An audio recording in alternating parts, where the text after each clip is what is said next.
أعوذ بالله من الشيطان الرجيم.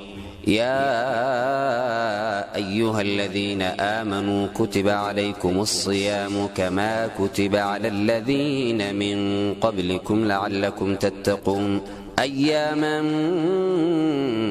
معدودات فمن كان منكم مريضا أو على سفر فعدة من أيام أخر وعلى الذين يطيقونه فدية طعام مسكين فمن تطوع خيرا فهو خير له وأن تصوموا خير لكم إن كنتم تعلمون.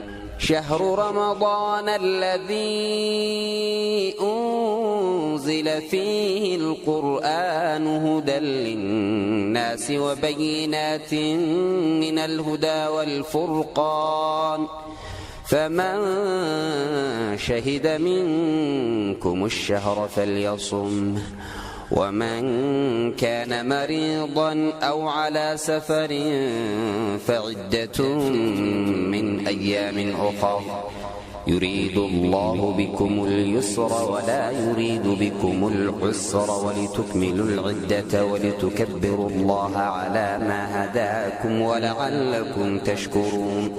وإذا سألك عبادي عني فإني قريب أجيب دعوة الداع إذا دعان فليستجيبوا لي وليؤمنوا بي لعلهم يرشدون.